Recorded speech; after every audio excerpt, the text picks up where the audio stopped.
Bismillahirrahmanirrahim. Cheikh Haytham Sarhan dit: le jeûne en islam se divise en deux catégories. Obligatoire, cela inclut le jeûne du mois de Ramadan.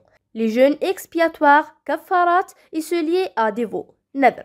Surérogatoire, tout jeûne en dehors de ses obligations. Définition du jeûne. Le jeûne est un acte d'adoration envers Allah Tout-Puissant, consistant à s'abstenir de manger, de boire et de tout ce qui annule le jeûne, depuis l'aube véritable jusqu'au coucher du soleil. Le jeûne en islam repose sur deux piliers fondamentaux. L'intention, niya. Jeûne surérogatoire.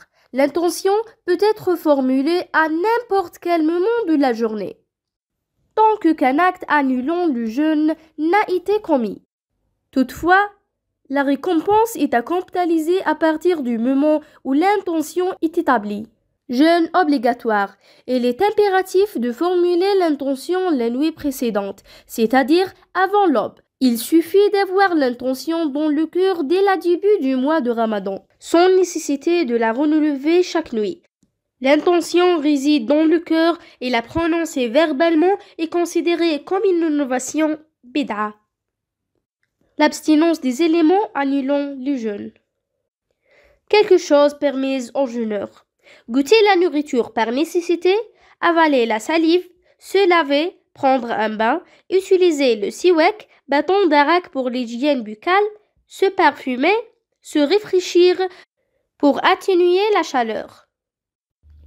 Les actes qui invalident le jeûne sont: premièrement, consommation intentionnelle de nourriture et de boissons.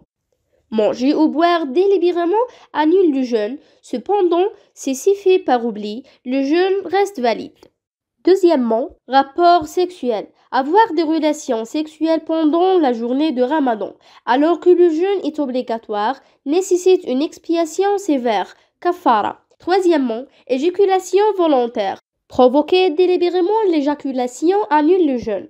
Quatrièmement, substances assimilées à la nourriture et à la boisson. Par exemple, les injections nourritives qui remplacent la nourriture. Cinquièmement, signer, hijama. Pratiquer la signée peut invalider le jeûne selon certaines écoles juridiques.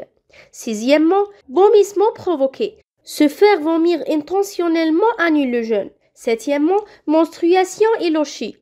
La survenue des règles ou des saignements postpartum met fin au jeûne.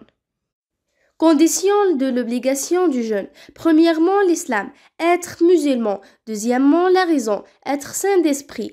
Troisièmement, la puberté. Le jeûne n'est pas obligatoire pour celui qui n'a pas atteint la puberté, mais il est encouragé à jeûner et son tuteur doit lui en donner l'ordre.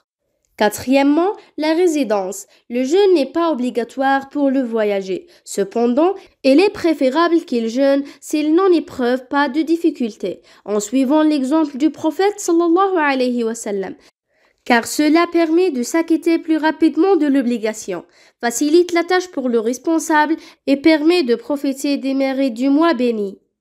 Cinquièmement, la santé. Être en bonne santé. Sixièmement, être exempt de menstruation et de lochi. Le jeûne n'est pas obligatoire pour les femmes en période de menstrue ou de lochi. Les actes interdits pour le jeûneur. Premièrement, avaler les mucosités épaisses, nokhama, bien que cela n'annule pas le jeûne. Deuxièmement, échanger un baiser si cela risque d'entraîner du rupture du jeûne. Troisièmement, dire de faux témoignages. Cela inclut tout acte illicite. Quatrièmement, agir avec ignorance ou impolitesse, se comporter de manière irréfléchie. Cinquièmement, pratiquer le wissal, enchaîner 12 jours sans rompre le jeûne.